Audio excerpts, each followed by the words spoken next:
Bonjour et bienvenue sur Savoir Sagesse. Ici, nous explorons ensemble des connaissances diverses, des réflexions profondes et des idées inspirantes pour grandir et élargir nos horizons. Installez-vous immédiatement, ouvrez votre esprit et plongeons ensemble au cœur de la sagesse. C'est parti. À 60 ans, qui vous soutenez vraiment? Lorsque l'on franchit le cap des 60 ans, on entre dans une phase de la vie où tout semble prendre une tournure différente. La priorité se déplace de l'accumulation d'expériences ou de succès vers la recherche de sens, de stabilité et de paix intérieure. Durant ces décennies d'existence, vous avez peut-être déjà affronté divers combats, célébré des joies inoubliables, construit des projets et fait des sacrifices pour vos proches. Pourtant, au moment de faire un bilan sincère, une question demeure cruciale. Sur qui ou sur quoi pouvez-vous réellement compter à ce stade de votre parcours? Beaucoup pensent spontanément « ma famille sera toujours là ». Il est vrai que la famille joue un rôle essentiel dans notre vie, mais avec le temps, chacun s'affaire à son propre chemin. Les enfants grandissent, s'éloignent parfois géographiquement ou affectivement. Les parents eux-mêmes ont leurs défis personnels. Ainsi, même si ces liens demeurent précieux, ils ne constituent pas nécessairement la seule source de soutien émotionnel, moral ou spirituel. Cette prise de conscience, bien que délicate, peut se révéler libératrice si l'on choisit d'y voir une opportunité de se construire autrement. Dans la sagesse stoïcienne, on apprend que le bonheur et la stabilité ne dépendent pas des facteurs extérieurs, mais d'une force intérieure que nous cultivons. Le philosophe Sénèque affirmait déjà « Ce n'est pas la quantité de gens autour de toi qui importe, mais la solidité des principes qui te soutiennent. » Autrement dit, même si la famille et les amis restent précieux, vous gagnez à élargir vos piliers de vie pour vous appuyer sur plusieurs fondations solides. Cet appel à la majorité des soutiens rappelle que la tranquillité d'âme vient autant de l'intérieur que de l'extérieur. Dans ce qui suit, nous allons explorer 7 piliers fondamentaux qui peuvent vous accompagner pour vivre pleinement et sereinement après 60 ans, sans dépendre d'un seul point d'ancrage. Chacun de ces piliers repose sur des principes éprouvés et des exercices concrets, empruntés à la philosophie stoïcienne, mais aussi à d'autres traditions de sagesse et d'expériences de vie contemporaine. Restez jusqu'au bout, car cette approche globale pourrait transformer votre manière d'aborder les prochaines années. Si, à la lecture, vous ressentez que ces propositions résonnent en vous, n'hésitez pas à manifester votre soutien, un « j'aime », un abonnement, un partage, pour que d'autres puissent, eux aussi, bénéficier de ces enseignements et trouver dans ces piliers une source d'inspiration et de réconfort. 1. Développer son indépendance intérieure. L'homme véritablement libre est celui qui ne dépend que de lui-même. Marc Aurèle. Parvenir à 60 ans, c'est parfois découvrir que nos repères habituels se modifient. Le cadre professionnel peut s'estomper, certains amis disparaissent de notre cercle ou prennent d'autres directions. Et la famille n'est pas toujours disponible comme on l'aurait espéré. Cette réalité, bien qu'elle puisse paraître déstabilisante, nous rappelle que la sécurité et la satisfaction véritable se puisent d'abord en nous-mêmes. La dépendance affective ou matérielle vis-à-vis d'autrui peut engendrer frustration et peur. Lorsque l'on met tout sur l'approbation extérieure, la moindre critique peut ébranler notre estime de nous-mêmes. À l'inverse, cultiver une indépendance intérieure signifie reconnaître et développer les ressources personnelles qui nous permettent d'affronter les aléas de la vie. C'est un travail souvent subtil, car nous sommes habitués à chercher validation et réconfort chez les autres. Sénèque, dont la correspondance regorge de conseils pratiques, nous met en garde. Tes richesses peuvent être ôtées, ta réputation peut être souillée, mais ta vertu et ta force d'âme ne dépendent que de toi. Autrement dit, la clé de l'équilibre et de la sérénité réside dans la solidité de notre intériorité. Un exercice simple consiste à dresser la liste de vos plus grandes qualités, patience, écoute, curiosité, etc., et de vous y référer lorsque vous doutez de vous-même. Un autre exercice issu de la méditation est de prendre chaque jour un court instant de recul pour observer vos pensées sans les juger, afin de mieux vous connecter à votre boussole intérieure. Une anecdote personnelle illustre cette démarche. Après une longue période durant laquelle je cherchais frénétiquement l'approbation des autres, j'ai réalisé que je courais d'échec en déception. Le jour où j'ai commencé à m'offrir moi-même la validation dont j'avais besoin, j'ai senti un apaisement profond, comme si j'avais enfin repris les rêves de mon existence. L'indépendance intérieure ne signifie pas vivre en ermite ou se couper du monde, bien au contraire. Elle signifie que même lorsque vous êtes seul, vous ne vous sentez pas abandonné. Vos forces, vos valeurs, votre paix de l'esprit restent des compagnons inaltérables, quelles que soient les circonstances extérieures. Comme un arbre solidement enraciné, vous pouvez traverser la tempête sans vaciller. 2. Tisser des relations authentiques. La richesse ne réside pas dans le nombre d'amis, mais dans la valeur de ceux qui demeurent. Sénèque. À 60 ans, l'heure n'est plus à multiplier les contacts superficiels. À cet âge, la qualité des relations première sur la quantité. Qu'il s'agisse de liens amicaux, amoureux ou spirituels, l'important est de nourrir profondément ces relations et de tisser un réseau de personnes dignes de confiance. Pour cela, 3 piliers fondamentaux, la sincérité, le respect mutuel et la bienveillance. Un ami véritable, c'est celui auprès de qui vous pouvez être vous-même sans crainte de jugement. C'est également celui qui sait vous encourager lorsque vous en avez besoin, tout en vous rappelant vos responsabilités ou vos écarts. Cet équilibre subtil se construit avec le temps, par le dialogue et une écoute authentique.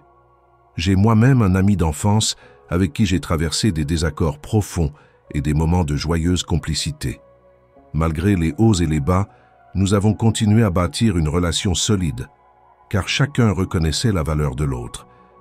La philosophie stoïcienne insiste également sur notre rôle actif dans ce processus. Comme le rappelle Marc Aurèle, ce que tu attends des autres, commence par l'offrir à toi-même. Plus on est en mesure d'exprimer écoute et soutien, plus on tenu à soi des relations qui opposent ces qualités. Cette réciprocité est un véritable miroir. En donnant la considération, on s'ouvre à la réception en retour. Si certaines relations vous existent ou vous font douter constamment de votre valeur, il peut être nécessaire de réévaluer leur place dans votre vie. À 60 ans, le temps est trop précieux pour le gaspiller dans des liens toxiques ou superficiels.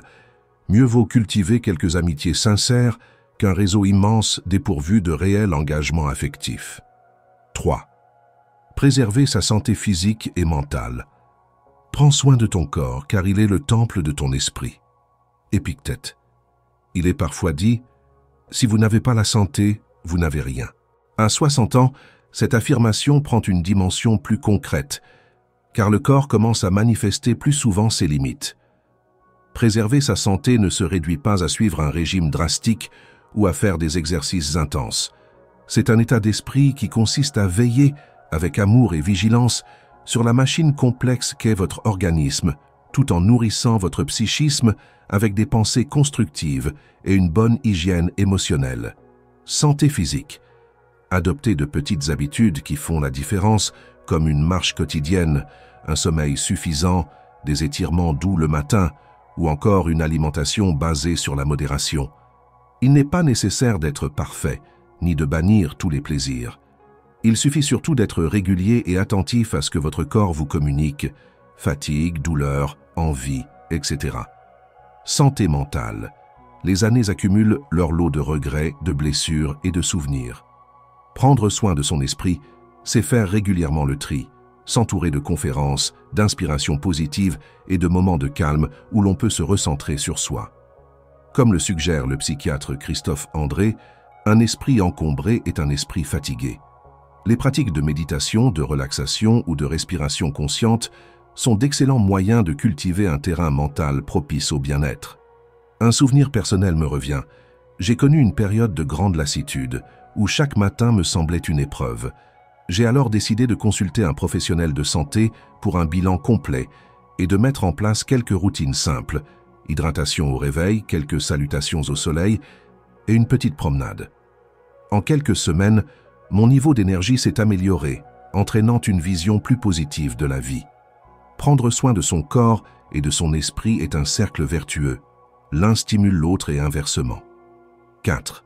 Se fixer un objectif qui vous stimule. La vie devient insupportable lorsqu'elle est dépourvue de direction. Sénèque. Passer 60 ans, c'est parfois se demander « qu'est-ce qu'il me reste à accomplir? Il n'est pas rare de ressentir un vide une fois que les grands jalons, carrière, éducation des enfants, projets majeurs, semblent derrière nous. Pourtant, avoir un mais ou un projet qui nous mobilise reste essentiel, car cela nourrit notre sentiment d'utilité et de vitalité. Votre objectif n'a pas besoin d'être spectaculaire. Il peut s'agir d'apprendre à jouer d'un instrument, de transmettre votre savoir-faire à la génération suivante, de soutenir une association locale ou même d'écrire vos mémoires. L'important est que ce projet suscite en vous un élan de motivation, qu'il vous pousse à sortir de votre zone de confort et à vous sentir vivant. Une voisine retraitée que je connais bien s'est découverte une passion pour la poterie à 62 ans. Elle a commencé par de simples cours d'initiation, puis s'est mise à confectionner de petits bols et tasses pour son entourage. Au fil du temps, elle en est lieu à créer un atelier chez elle, où elle accueille aujourd'hui véritablement des enfants du quartier pour leur faire découvrir le modelage. Cette activité lui a redonné un sens du partage et une grande joie de vivre. Marc Aurèle disait « Vivre sans but, c'est voguer sans étoiles. Même à 60 ou 70 ans, trouver une nouvelle étoile à suivre peut dynamiser vos journées et vous offrir un horizon d'espoir. À l'heure où certains cessent de rêver, vous faites, vous, le choix de continuer à avancer. 5. Pratiquez la simplicité. Les choses simples offrent souvent les plus grandes joies. Marc Aurèle. Dans une époque où tout va toujours plus vite, où la publicité nous incite à consommer davantage, la simplicité peut être perçue comme un luxe subtil. Et si, au lieu de multiplier les possessions ou les activités, vous décidez de vous recentrer sur l'essentiel, désencombrer sa vie matérielle? Le stoïcisme rappelle qu'on ne doit pas s'attacher outre mesure aux biens extérieurs. Après 60 ans, on a souvent accumulé de nombreux objets. Faire un tri, donner, recycler, vendre, permet de libérer de l'espace chez soi et dans son esprit. Chaque objet dont on se détache peut provoquer une sensation de légèreté étonnante, comme si l'on reprenait son souffle dans une maison allégée. Simplifier son agenda. Un emploi du temps surchargé, ponctuel d'activités qui ne nous apportent plus grand-chose, peut générer un stress inutile. Apprendre à dire non, à prioriser et à laisser place à la lenteur est une forme de sagesse. Le philosophe Lao Tseu, bien que non stoïcien, disait « Celui qui connaît la suffisance est riche ». Savoir s'arrêter pour contempler un paysage, profiter d'un bon repas ou lire un livre en toute tranquillité, voilà des plaisirs simples, souvent éclipsés par le tourbillon de la vie moderne. Cultiver la gratitude. La simplicité s'accompagne d'un sens aigu de la reconnaissance. Quand on se concentre sur peu de choses, on les savoure davantage. Une tasse de thé fumante, un rayon de soleil sur la peau, un moment de silence, où la compagnie d'un être devient chère de véritables trésors, bien plus qu'une suite ininterrompue de divertissements superficiels. Une personne de mon entourage s'est un jour engagée dans une démarche minimaliste radicale.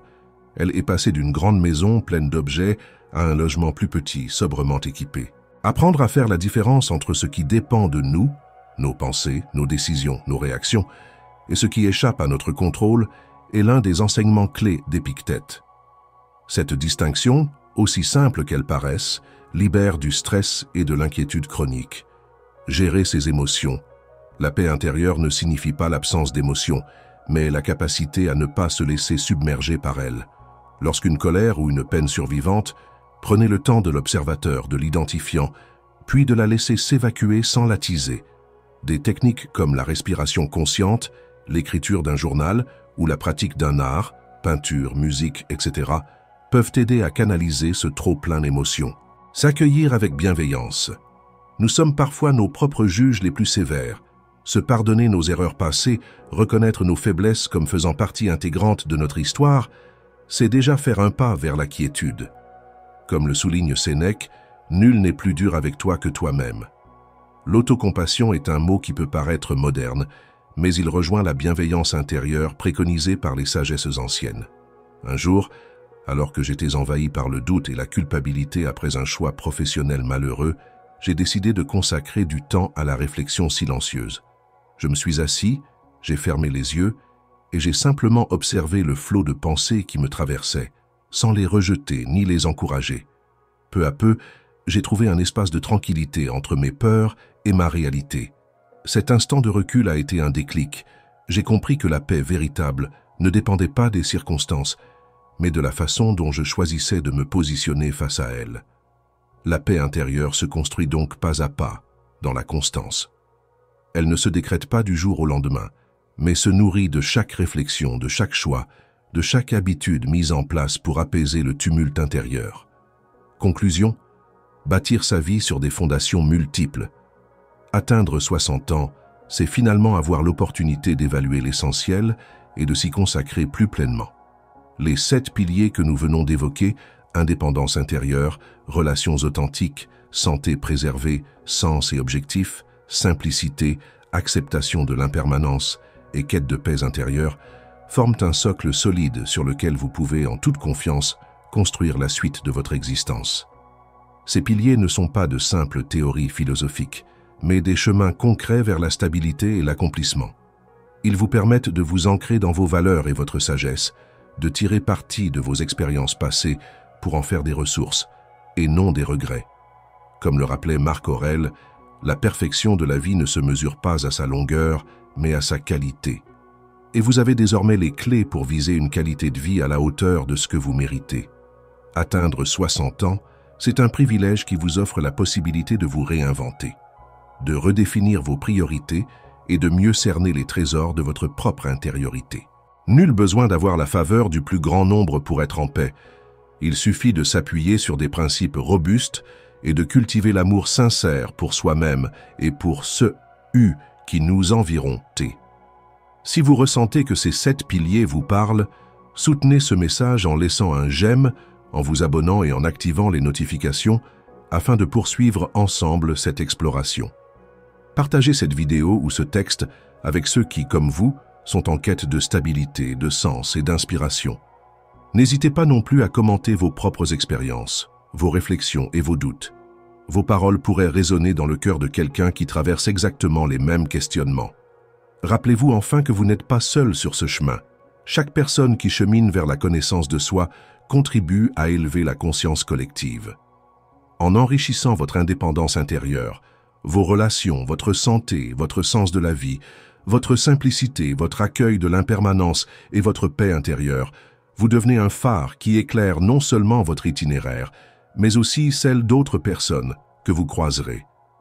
À travers ces 7 piliers, la vie peut prendre une couleur nouvelle, plus sereine, plus vibrante et surtout plus fidèle à ce que vous êtes réellement.